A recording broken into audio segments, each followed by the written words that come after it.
Alright everyone, we are back on gaming. That's right, we're back on gaming. And let me say now, I want to apologize for my voice due to the fact that I lost my voice at Dragon Con. Alright, because we just came back from Dragon Con not too long ago, and all the yelling and the commentating and all this, it was just, you know, doing those games, I lost a lot of my voice. So I'm just letting y'all know that now. I wasn't even going to do this video this week, but given my schedule that's coming up in the next 2 or 3 weeks, I want to make sure that I, you know, get this out for, you know, some of y'all so that, you know, we got something. Besides, all this news is going by and I'm not able to keep up on everything. I have like a 4-hour video. You know what I mean? So, I guess we should get into it for all the bullshit that we've seen. And let me say now, I'm very, very disappointed. You know, it almost feels like a waste of time that every time I come on here and I tell you the truth, and then these people, right after I tell you what's going to happen, it happens again. And no one calls it into question at all. Like, we'll get into it, but yeah, let's just start with what we see in the industry not too long ago. And I want to talk about what happened with Cuphead. Now, as we know, a journalist decided to play Cuphead. And it was embarrassing on all fronts. We saw that, alright? Now, a lot of people, there's been a lot of mixed reaction actually to this, because there's people out there who are saying, you know, I don't care if this guy can't play video games because he's written some of the best books about the industry.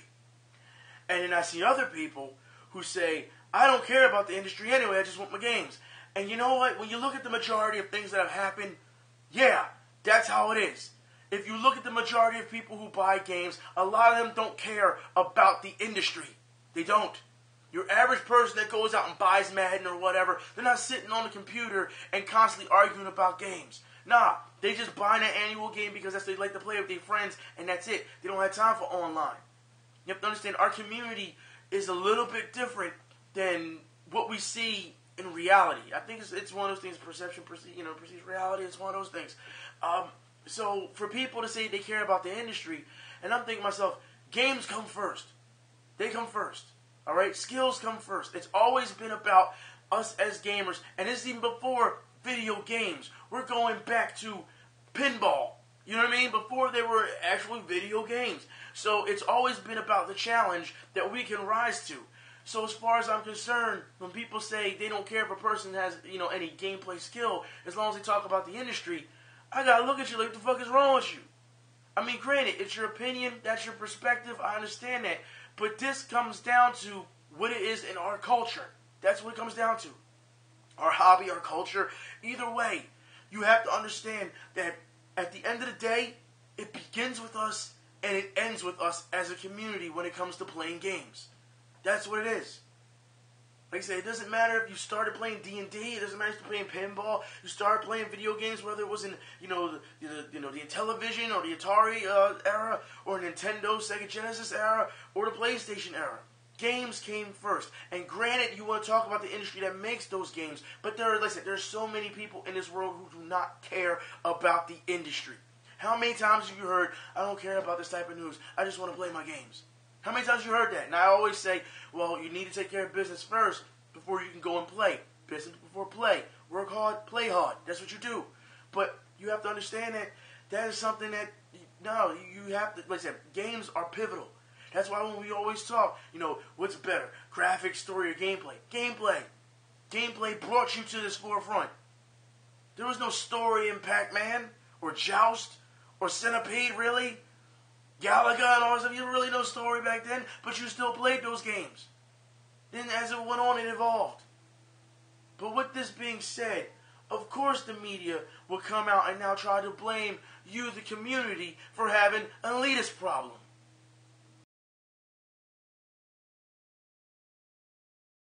Oh, that is so disappointing to see.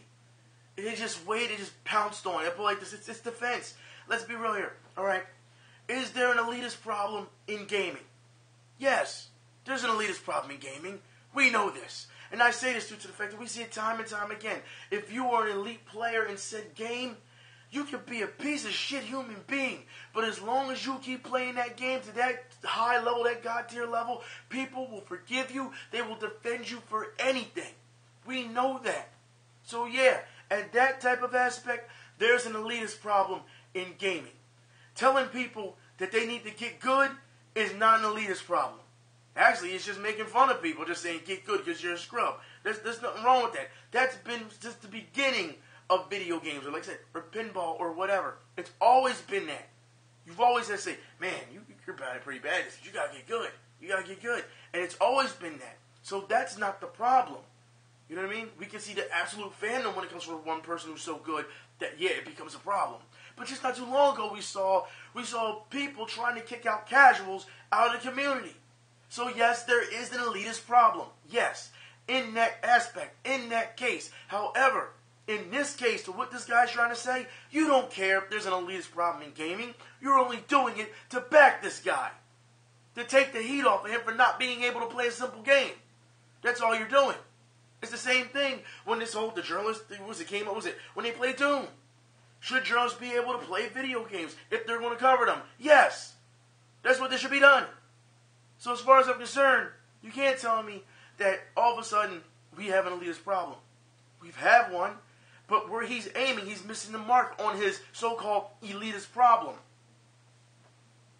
So that's what bothers me about that situation. It does.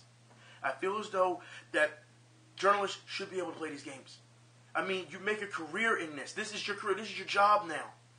You should be able to play games. I'm not saying that you've got to be at a great high God tier level, but you got to be competent at least. At least. So yeah, that's my problem with the situation already. And the industry is really hurting themselves with that. Since we want to talk about the industry, like I said, I don't care what books this man has read. When it comes down to gamer and gamer aspect, when it comes down to that level, you've got to be somewhat competent. You have to be. If not, you might as well just start playing mobile games. Why don't you go play Candy Crush? Anyways, let's move on. WB says they won't profit from Shadow of War DLC. I'm going to call bullshit on this one. Okay? As you know, for those who don't know, Shadow of War developer, passed away. And what WB is doing is selling this DLC and to say that proceeds will go to his family. So if this is all about, it's going to go to the family, we want to help the family as much as possible, we're not going to get any profit off of this. Then answer me this, WB Games. Why is it that it's only restricted to US only, alright, when it comes to profits? I mean, seriously, you can, if you branch out to a larger base in different regions, you could be bringing in more money to help that family. Regardless of any tax problems or whatever you got to, loopholes you got to go through. Still, you could be helping that family a lot. You could. And here's another thing. Alright? The DLC is up to what? 2019. 2019. So let me get it straight. Are you going to discontinue the DLC after 2019? Or is it that, helping them is going to end at 2019? And if this DLC is bought afterwards, who gets the money? That's the question. See, this is why there's just too many things. When you say these type of things, for me, unless there's an update in the article what I saw earlier, which I didn't, it's absolutely ridiculous that WB Games can be trusted. But yet, every time they come out with a new game, here people come running to it. I don't understand it. You know what you're getting yourselves into. You know how much they screwed you in the previous iterations of Batman games and all this stuff. And if you look at Shadow of Mordor, look at all the things they're trying to do to screw you. Game of the Year edition for WB Games, if you're going to get it. I can't do it with WB Games. But this excuse is a bunch of bullshit as far as I'm concerned until those questions are asked. Answered. I'm sorry. Until they're answered. Let's move on, shall we? Games Done Quick is doing a Hurricane Harvey charity. I believe it starts tomorrow. It begins tomorrow. So just to let you know, Games Done Quick is coming to once again, gamers are doing something good. They are. However, I do have some bad news, once again, about the industry, which it seems like they haven't learned anything. Alright? So for those who know what I'm talking about, let's talk about Atari. Because Atari apparently has announced a partnership with the LGBT Media Inc.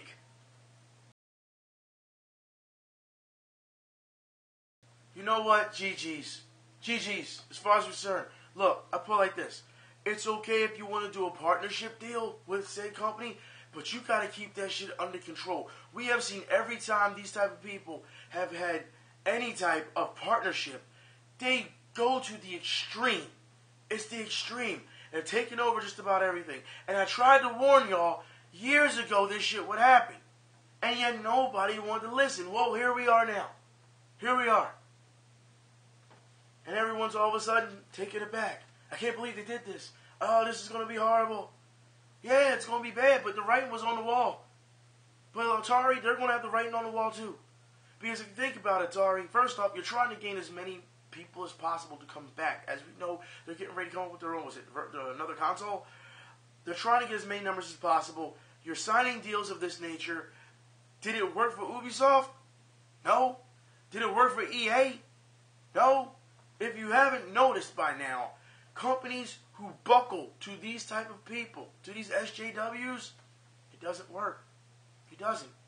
Now, we can always sit here and we can talk about equality, all right? But as you and I both know, there's no equality. There isn't. We can sit and say from a gaming standpoint, yeah, there's equality. Either you're good or you're bad. It's just that simple, all right? But as we know, every time we turn around, they try to inject gender identity politics into everything. And you will see it later, okay? You will. You see this time and time again. So as far as I'm concerned, unless Atari really keeps them, and I hate to say this, keeps them on a short leash, this is going to get out of control quick. It just is. Speaking of things that are out of control, I want to talk about what happened not too long ago in Injustice 2. Alright? And we'll talk about Injustice 2 a little bit later. But, Injustice 2.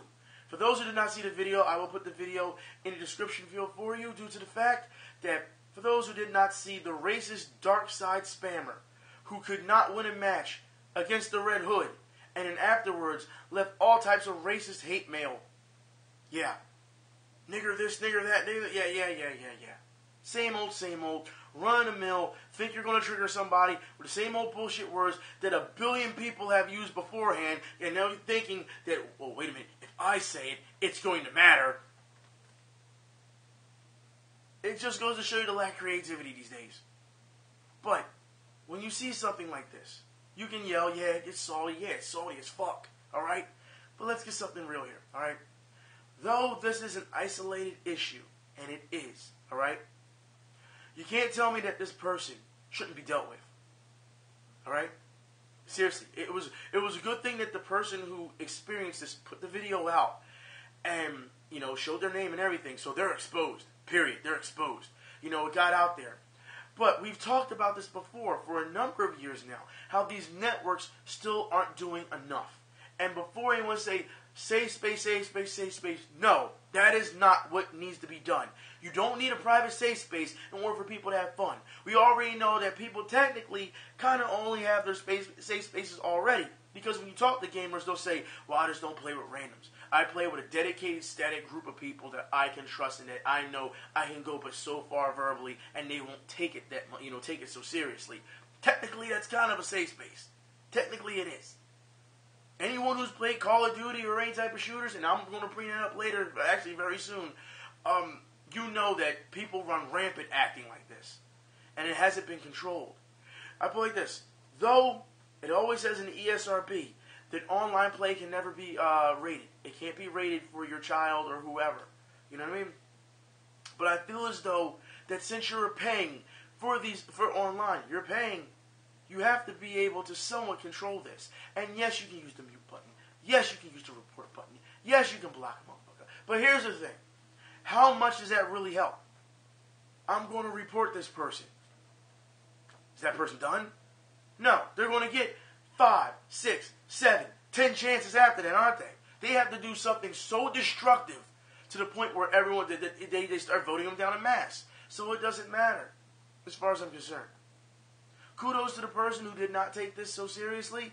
I mean, hey, when you've been called a nigger so many times, it really kind of wears its effect off. It does. So it doesn't matter. But you shouldn't also have to go through this. But I'm happy that that was showing. You know what, as far as I'm concerned, at this point, since this person is part of the fighting game community, he's trying to play Injustice 2 or whatever, you're acting like that, now that we have the screen name, Now it's time to tie it to a real name. And if he ever goes to a convention, you blacklist his bitch ass.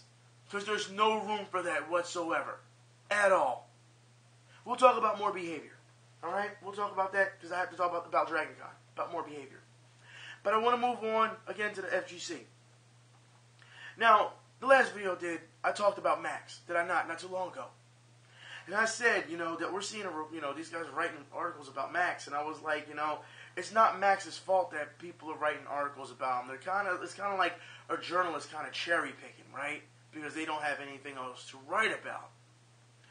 After I did that video, we started seeing articles left and right come out about Max.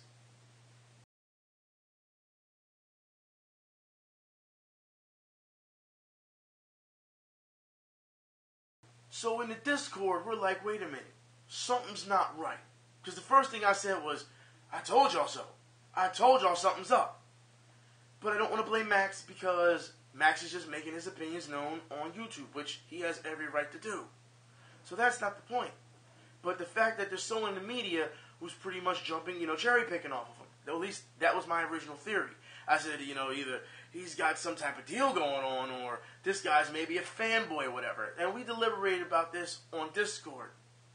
And then one of you had sent me this and saying, hey, look, the people, these articles look kind of familiar. Let's look at who wrote them. And every article was written by the same person.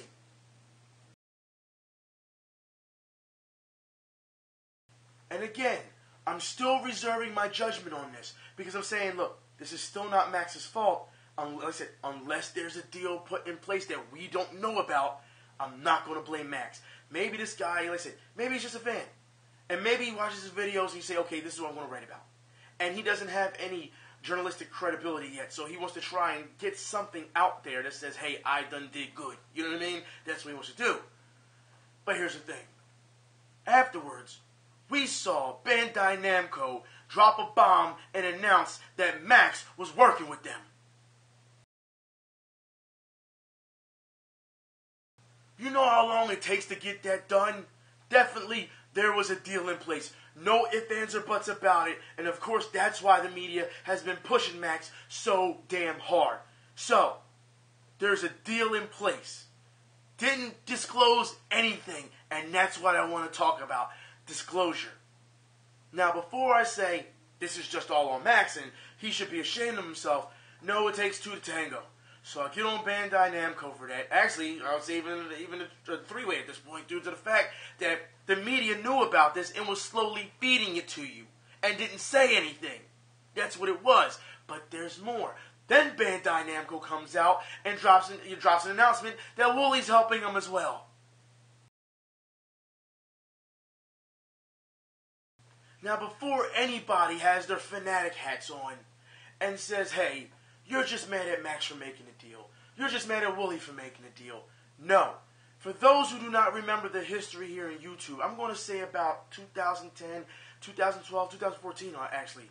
The Call of Duty community, the Titanfall community, the Medal of Honor community, and the Battlefield community all went through this, where companies would try and get other gamers who were popular to sell their products for them so that they can make more money. We have talked about this time and time again, how people can be shills. We've talked about that. And people say, oh, well, you don't really have any proof. You have to understand how long these deals take to get in place. For those who do not understand how this happened, when pretty much the lid was blown off about this, during the Titanfall and Medal of Honor era, okay, and Call of Duty. I forgot the YouTuber's name who did it. I forgot his name. But he admitted that EA flew him out to the convention, had him play Titanfall, record the footage so that he can, sell it to his fan base to buy Titanfall. He let it be known. Then we saw reports coming out, for those who remember, how the industry was offering escorts to the gamers to try and sell their games to their fan bases. We saw this. These were legit things. Then after that, we saw Microsoft, get attacked, hit by the FCC and all that because of lack of disclosure. You have to understand, if these deals are being done, backdoor deals are being done under the table, I need you to take your fanatics hats off real quick so you can understand the history of what's going on here and how this is illegal. The fact that we saw the lead up to Max, not even Wooly, but to Max, where the media was getting him and getting him and getting him and keep talking about this. And we're like, why are they targeting Max? What's going on? You know what? Maybe it's a coincidence. Not going to blame Max yet. It's got to be this guy, this journalist who's trying to get some credibility. And then this shit happens. The deal's been put in place. Nobody knew. And he let this shit ride for a very long time. No. That's illegal. You can't disclose information like that, especially when he's trying to sell it to his fan base. And of course, in those type of mentions, they got Max. Oh, business didn't went up. Yeah, I'm going to get it now because Max got... That's exactly what they wanted. We saw this matter. I didn't even add it to Devil May Cry community because remember, when DMC came out, they tried to get a number of YouTubers to sell it then and try to downplay all the bad parts. Remember that? So understand that this has been a huge problem with disclosure between YouTubers and their fans and the companies and the YouTubers getting together and not letting it be known beforehand that they've got contracts with each other. They're doing deals or favors for each other. Don't tell me this is conspiracy theory. We've seen this shit for years go on, and it's still going. Now it's hitting the fighting game community. No, it's not right. And once again, we're going to see. We just talked about the elitist part. There's going to be people who come in and say, Event's just mad at Max. Event's just mad at Wooly. Y'all just going to ignore this shit?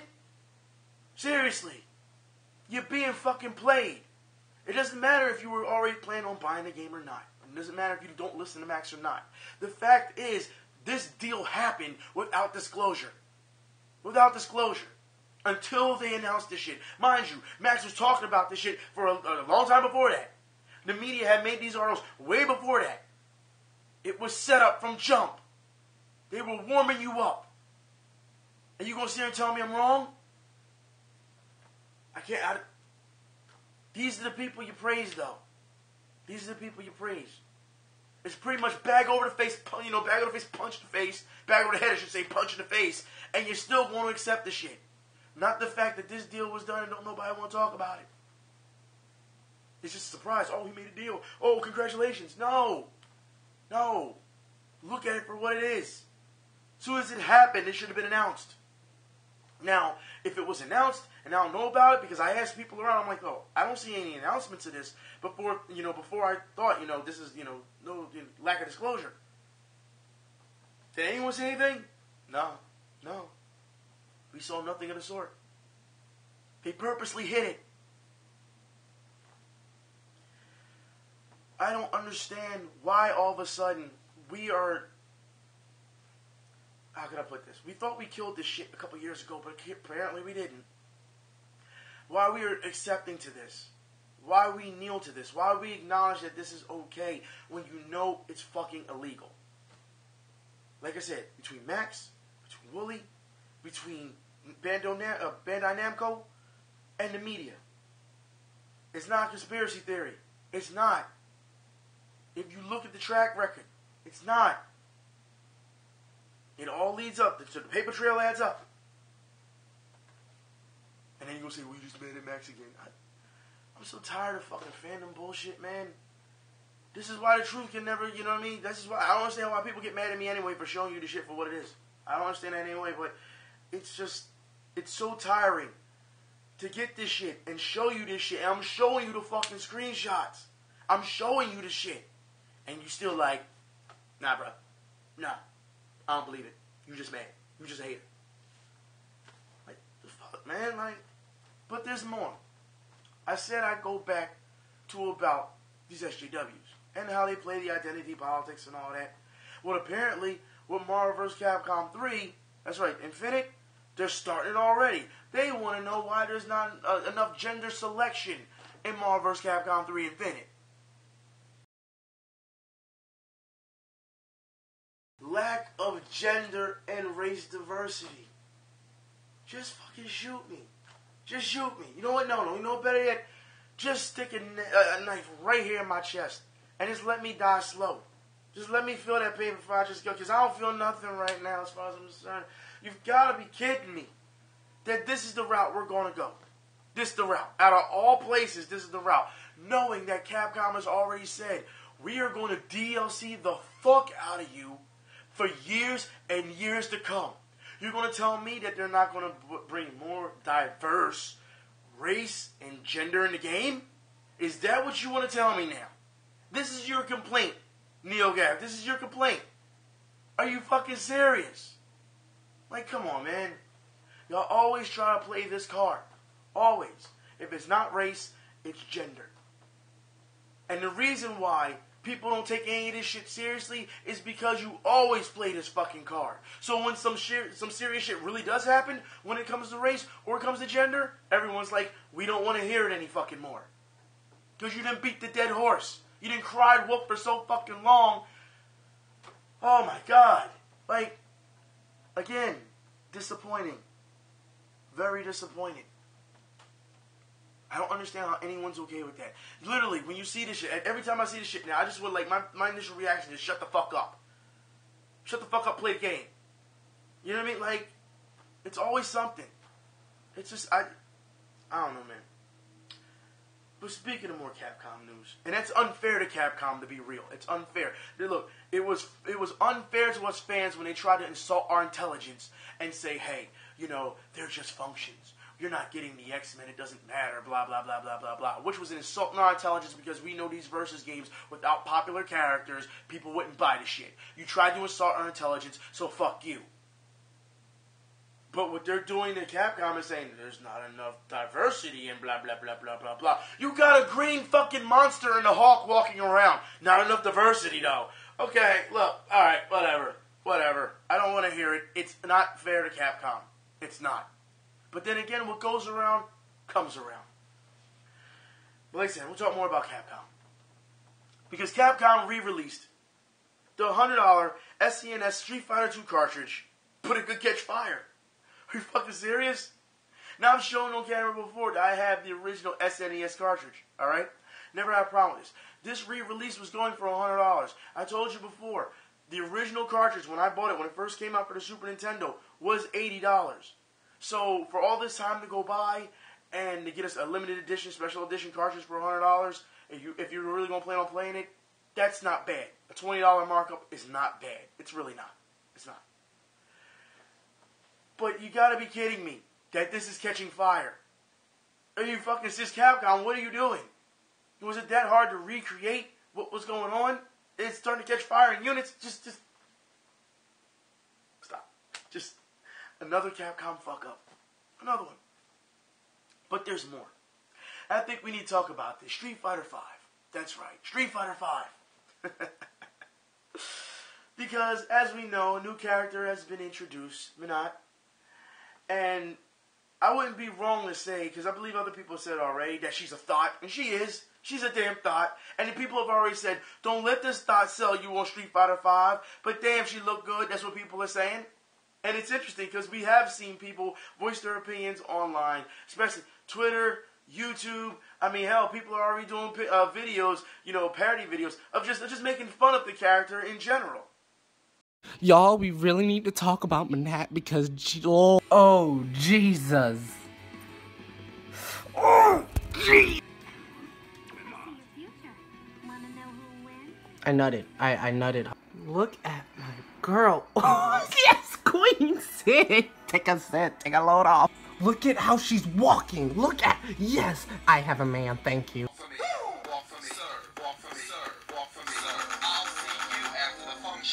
Yes, make a scene. Yes, yes. Cardi B. Yes. Fuck your DP. Yes, yes. Cut it. Look at the hips. Look at it.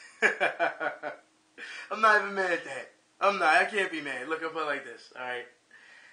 I want to get into Dragon Con because it's going to fuse right into Dragon Con. I want to talk about Minot due to the fact that I had the pleasure of watching Minot players and actually commentate for him at Dragon Con during Street Fighter V. People actually use Minot.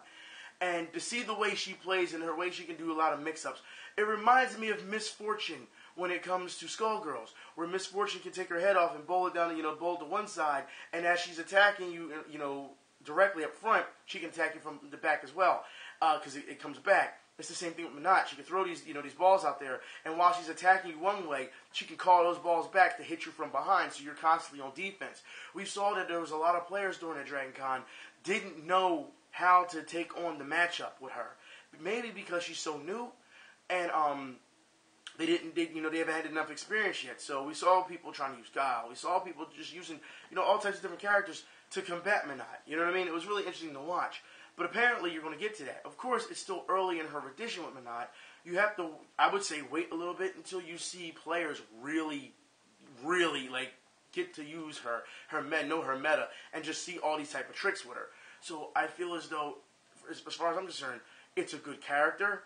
I know a lot of people at first were upset because you can compare her to is it Eliza from Skullgirls? I mean, there's a lot of people that you can compare her to. We saw different versions, and people saying that Capcom is just stealing stuff these days. But every company takes from each other. They do.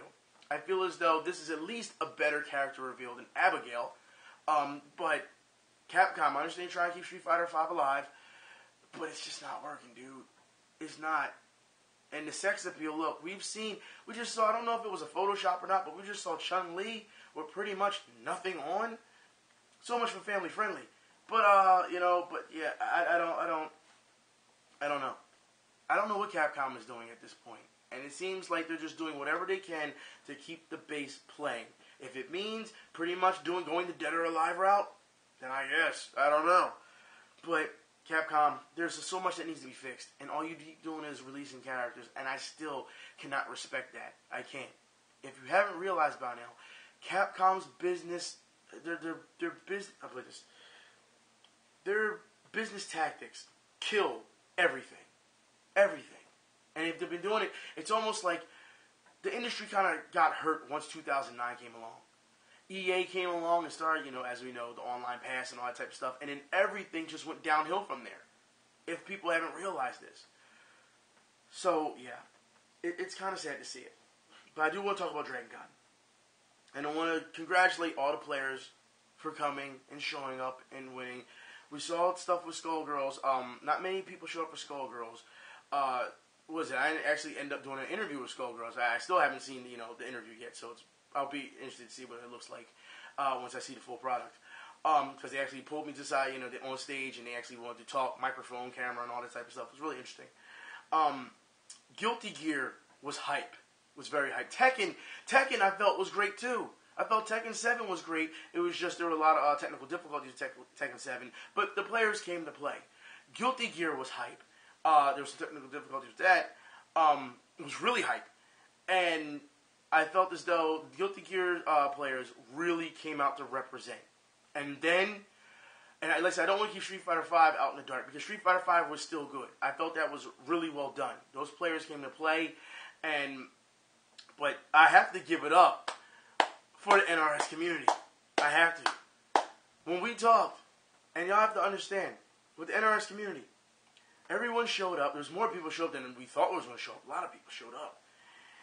And some of them wanted to do guest commentating. So I was telling them, I was like, get me the people who want to guest commentate. Bring them here. Bring them to the table. I want to talk to them. You know what I mean? And the players were very respectful. It's interesting because the players, they all knew each other, so it was okay. But when I was talking to them, you can tell they were very respectful, to a point where they didn't want to go against anything that I was saying at one point. But the best part about it was, when I told them, I was like, yeah, it's a PG-13 stream. If you want to get out there, there's two rules. Two rules, all right? Because we're going to do the marquee matchups first before we do the tournaments. So, two rules. Don't freeze up on the mic, all right? You leave dead air, it's going to be a problem. And I turned and looked at them and said, talk your shit. Talk your shit, bruh. Talk all your shit that you want. And when they heard that, I saw the reactions, and their faces lit up, and they was like, and they high-fiving, high-fiving each other and everything. They got hype. And once that was said, the hype was brought. And that's what made the tournament. Because once one person started getting loud and getting hype, everyone started getting loud and getting hype.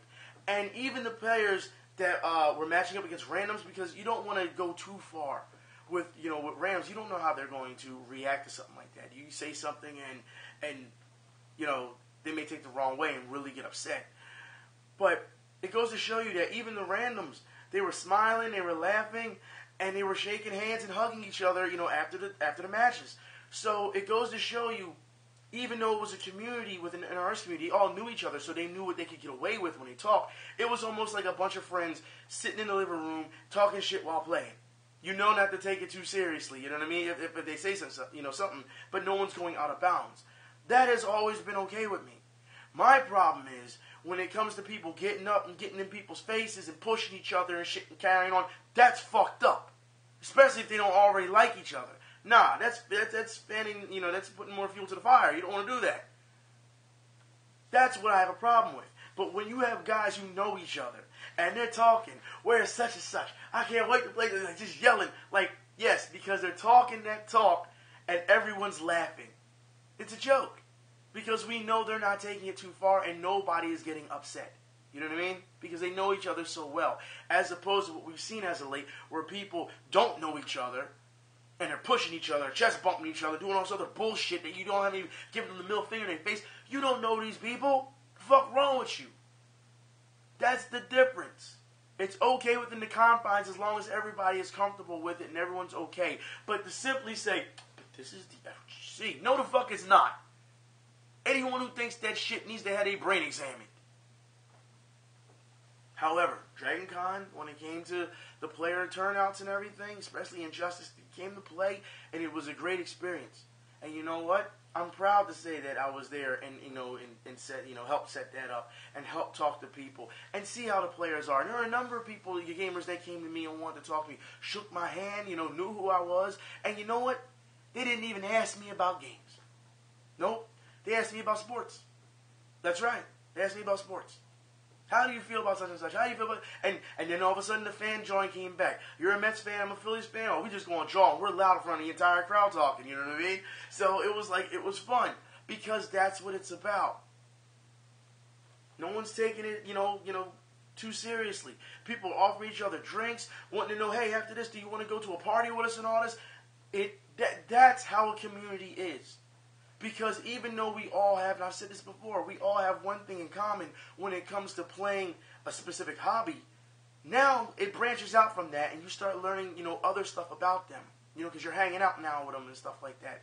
That's what the community's always been about. That's what the arcade team was about. It wasn't about, you're a dick, I'm going to be a dick to you, and then I'm going to act like this for a reason because I want to be a celebrity, or act like a badass on camera so that everyone can talk about me, and then we'll wait and see what happens the next fucking tournament. Fuck out of here. It was never about that. And if you really think it's always just about fame, there's something fucking wrong with you. It has never been about fame. It is about having fun and also having respect. Yeah, okay, guy's a top player. You respect that, but you never kissed any ass. If anything, say, okay, that guy's a top player. I'm going to take him on and see how good he is. That's what you did. Not the legion of fans. Oh, that's a guy over there. Can I go meet him? Can I go meet him? Get the fuck out of here with that. He's not a god. He just plays video games. You can go over and talk to him anytime you want. Don't nobody give a fuck. You see all these other people walking around? They don't give a fuck. Go talk to them. That's the difference between reality and the internet. And I think way too many people spend their time on the internet with that type of shit. I really think they do.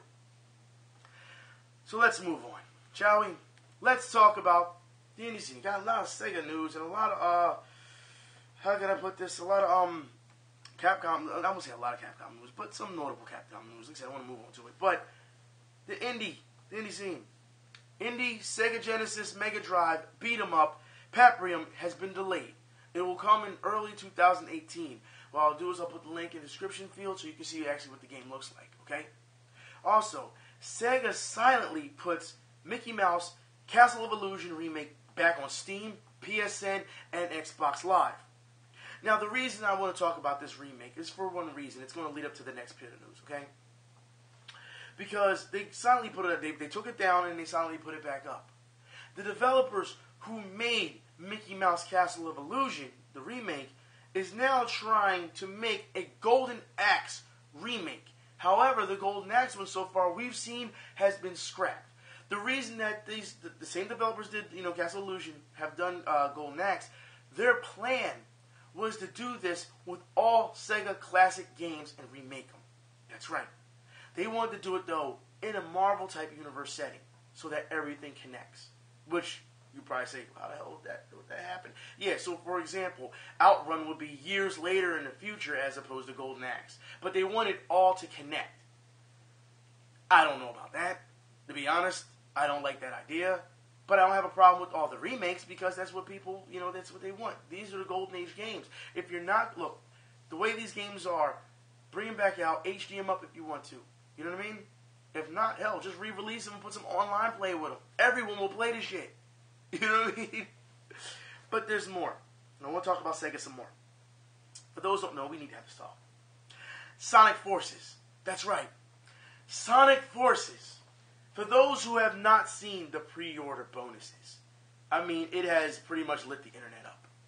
Because not only do you get a Persona 5 outfit, Jet Set Radio outfit, you know what? Let me just show you the screen cap. Knights, you get all. Let's just see all the pre-order bonuses and in-game content. Puyo Puyo, Super Monkey Boy. Of course, this is the bonus edition, but still, and you get a controller skin and all this. Man, I can't even be mad at that. Like I said, Sonic Forces, as you know, it's going to be a meme-tastic game anyway. So why wouldn't you get the pre-order bonuses? Unless, like I said, of course, the in-game bonuses. It's one of those things where I'm still very adamant on taking something that's away from the game and using it as a pre-order bonus. As you know, old school about it. You know what I mean? Give us the art book. Give us the soundtrack. Those are your pre-order bonuses that make you want to come out. You know what I mean? Not, we're going to withhold all this stuff. Because if they're saying that this stuff is already there, then you know it's locked behind a disc. You know it's locked behind a disc. You're going to withhold certain things in the game just to get the pre-order bonus. I personally don't agree with that at all. Hopefully in the future, there's some way you can lock them in-game, unlock them in-game by doing certain tasks. But for them to use that to try to get your pre-order bonus tells me it's a bit lazy. I'm always going to say it's lazy to hide in-game stuff, to get you the pre-order. Like I said, give us the art book, give us the soundtrack, give us the good stuff. You know what I mean? That's what made us pre-order stuff back in the day. Then you wonder why your pre-order numbers are low. I know someone say, well, they're all time high. I don't want to hear that shit. I don't. It's just people giving in. That's what it is. But let's move on, shall we? And this is kind of upsetting. And more Sega news. Yakuza Kiwami 2 is happening because of how well Yakuza 0 and Kiwami did outside of Japan. How well it sold. Sorry. Here's the thing. Alright? A part of that could say, yeah, you're getting more, you're getting more Yakuza. The fans are finally getting what they want, the Yakuza fans. But another part of me says that Sega really doesn't care. I'm kind of 50-50 on this. Because it's like, look, all they did was look at number and say, it sold well, give them another one. It's not like they listen to the fan request, please bring this, and they say, well, the numbers aren't there, so you may have to wait later or something. I don't know. We're just not going to give it to you because the numbers aren't there. But the fact that you just simply said, well, the numbers were good, we'll give you another one. It's almost like what we've been saying for a while now, where they don't care about you as a fan that defends them tooth and nail and just sees you as a unit sold. And that's kind of sad. Like I said, I'm very conflicted on this part. I am. It's good that the fans are getting what they want, but look at the way they had to treat you in order to get what you want. You know what I mean? They didn't give a shit about, all the praise you gave it, how much you loved the game, and they just looked at numbers. It was just like, okay, clearly the fans like the game if they bought the game, but you're just numbers. So we'll give you another one, simply because numbers. Now, if the numbers weren't there, they'd be like, fuck you guys. And it's kind of sad to say. I mean, like I said, I'm very conflicted, because then I can say also, you know what? Maybe that's not the case, because we saw just not too long ago when Yakuza was coming out. Didn't they fight zombies at one point? There was like, yeah. So it was like, okay. I'm very conflicted on this. I really am. It's kind of hard to judge on that one. But in more Capcom news, and this may piss some people off, okay? I don't know. Maybe it won't now. Oh, no, it still will. I believe it will. I believe it will. Play as Mega Man and Ghost Trick in Dead Rising 4. Now, we all know the problems that Dead Rising has had as of late with Capcom. The time limit, and the way they're just trying to screw you when it comes to buying more stuff. Now, to play as Mega Man in Dead Rising, I know some people say, yeah, I get a chance to play as Mega Man. And Mega Man's in Marvel vs. Capcom Infinite. Oh, we got him back after so many years. But I'm trying to figure out, Capcom, where's Legends 3? People still want that game. They still want it. Well, in fact, where's just a new Mega Man in general? I mean, we got Mega Maker now, so that's all, you know what I mean, we can do. It seems like the fans make better games or have better concepts than the actual Capcom does at the company. Like, the ship needs to be steered the right way. I know when I say Mega Man, I'll say, yeah, well, I want Onimusha. There's so many. You have to understand, in the 90s, Capcom had so many great IPs. And you didn't even have to think twice about buying a Capcom game. But somewhere along this time, they have lost their way.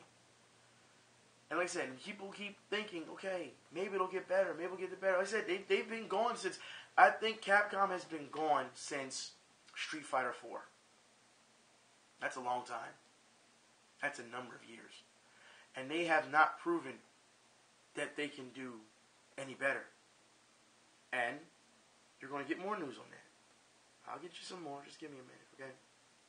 First, I want to talk about No More Heroes before I go back to Capcom.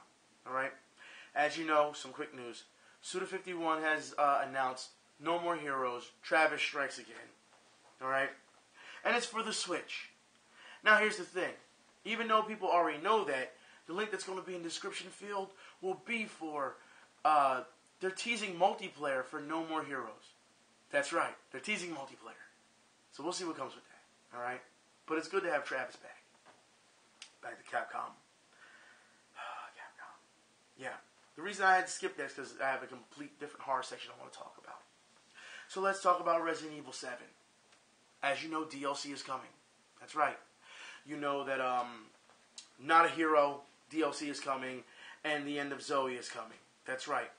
But then afterwards, Capcom decides to announce a Resident Evil 7 Gold Edition. So they got you. They got you. They have all the DLC and all that stuff in it. They got you. So you can buy, if you already have regular Resident Evil 7, you can buy the other DLC for X amount of dollars, or you can buy the Gold Edition that's going to have it all prepackaged.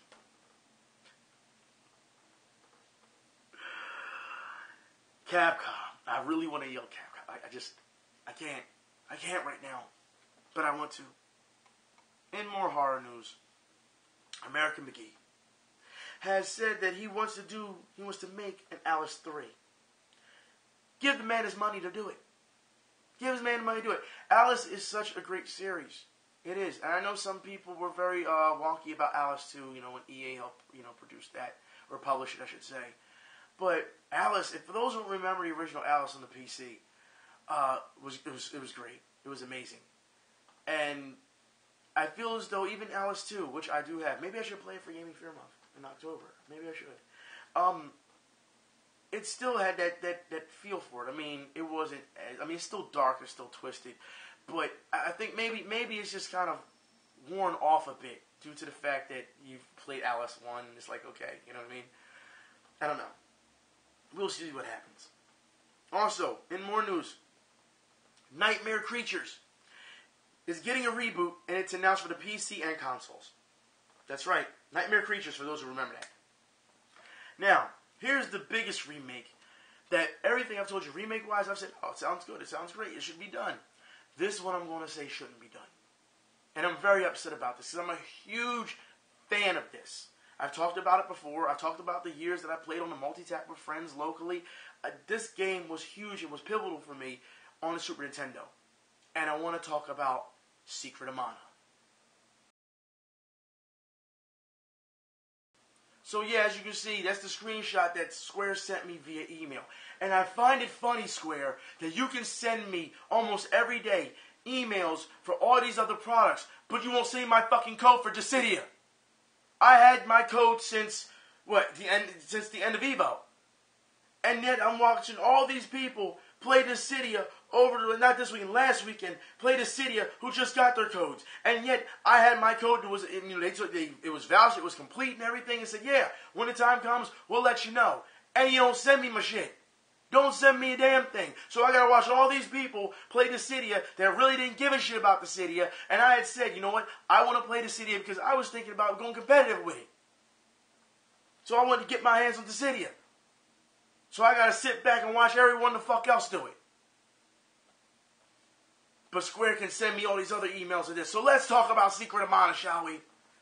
Secret of Mana, the reason I'm against this remake is because it's a 3D remake.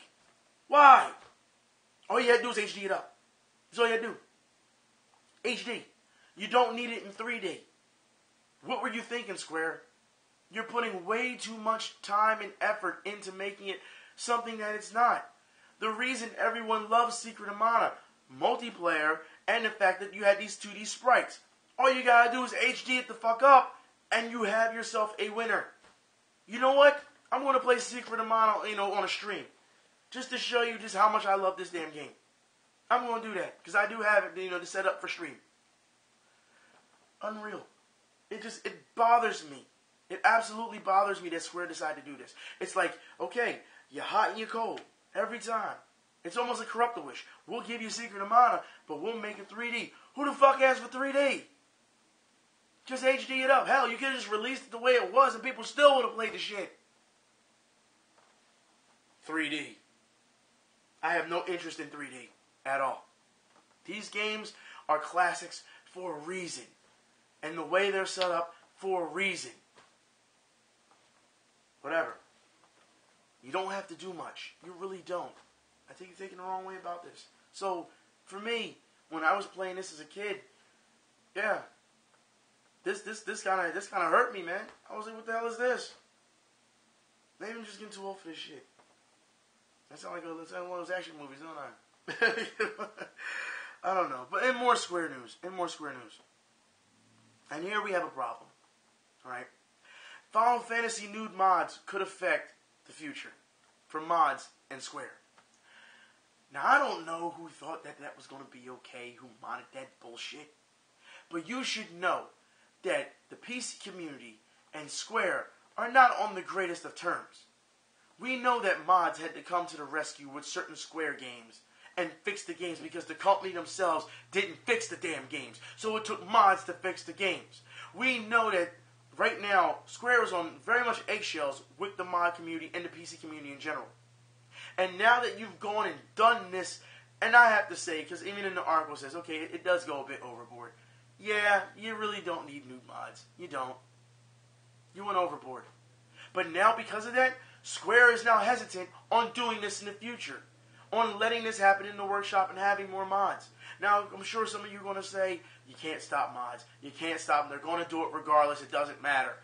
But Square was okay with it at one point. Now, they're going to be hesitant.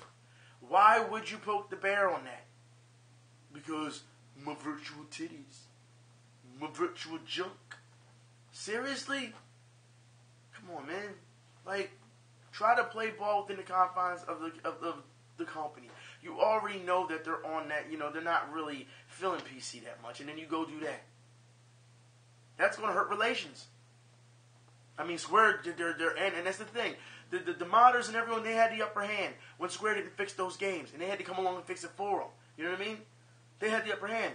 Now you didn't piss that away. You have. And you all know I'm for mods. But for something like this, knowing how the company, how they feel about that, even the article says, if Square backpedals, it would be petty. Yeah, but given their situation, I mean, we've seen games already. Look at what happened with Grand Theft Auto, was the hot coffee mod. We knew it was a mod. It wasn't really, you know what I mean? But and thing is, when people decide to slander Grand Theft Auto, they use that shit as if it was already, like it was in the game for kids to play or whatever, right from the gate. They use that shit. These companies are not trying to have that happen to them. As much as Square is fucking up, I have to say the community fucked up on this one. They did. They fucked up. But in more news, in good news, because we've been talking about a lot of remakes and all, Fear Effect, that's right, returns 2018 with a remake. That's right. But they're saying they're going to use the same camera angles, the same everything. They're just going to, spruce it up a bit. And hopefully people buy it. And I put it like this. I'm going to keep my eye on Fear Effect because I have the original Fear Effect. I've shown it on camera before. The PlayStation 1 version. Not the PC version. The PlayStation 1 version. And I can play that on stream, actually. I'll probably suck at it by now, but still. I mean, we're getting these games, these remakes. These are good games that we liked back in the day. Classics. So, like I said, as long as they don't go too far overboard with how they want to spruce things up, like how Square just did with Secret of Mana, I'm all for it. I'm all for it. I am. And if not, as you know, the original, I believe, is on the PSN, isn't it? I believe something like that. Xbox Live, something like that. So you can always play that one too. For those who don't have the physical copies, because, you know, either you weren't alive at the time or whatever, you just missed out. It's a good time. I feel like this. Because of the technology we have, it's a good time to be a gamer because you can always go back and play those games. So every time, like I said, every time you hear these people, this game, it's hard or whatever, it's the Dark Souls or such and such. That's why we just laugh. We just fucking laugh. We do. But I will say this. There's one bit of news left. We need to talk about Darkwood. That's right. Darkwood Devs upload their game for free on Pirate Bay. That's right. Apparently they wanted to beat the pirates by doing it themselves. So I guess kudos to them for doing it, you know. But yeah, that's all the news I have today. And let me say that I'm very disappointed in some of the things I've seen. I know I'm going to get a lot of flack for some of the sections I've talked about here. Some people are going to be upset because I talked about their favorite person. Hey, it is what it is. You should know by now, I don't give a shit about popularity. I don't give a shit who you think you are. Because at the end of the day, you're pretty much nobody. I mean, let's be honest here. We're all just sitting here giving our opinions on camera. And we play video games. That's what we do. There's no upper echelon of God-tier gamers. Like I said, yeah, you can play a game good. I mean, games done quick. You see what those guys do. But I'm not going to treat them as if they're some type of God. No, they're just another person, just like you and I. That's what it comes down to. So as far as I'm concerned, I don't feel anybody is exempt of being talked about, especially when they do bullshit like this. Don't get mad at me for something they did. But of course, you'll still direct your anger at me. You know what? I'm still waiting for people to direct their anger at, you know, developers or publishers who will clearly tell you, yeah, this game is fucked up, and we knew the game was fucked up, but we had a deadline, and we put it out there anyway and said we'll fix it later. We knew it was broken, and we still got your money. Where are you going to go after those people with your armies? But if I tell you I don't like a certain person, and I tell you I don't like a certain character, if I tell you I don't like a certain game, then it becomes a whole shit fest, doesn't it? Here come the armies. Anyways, I'm done. I'll talk to y'all later. Y'all be safe. Until next week. I'm not going to do a stream this week until my voice is better. Next week we'll talk. Until then, I'm out.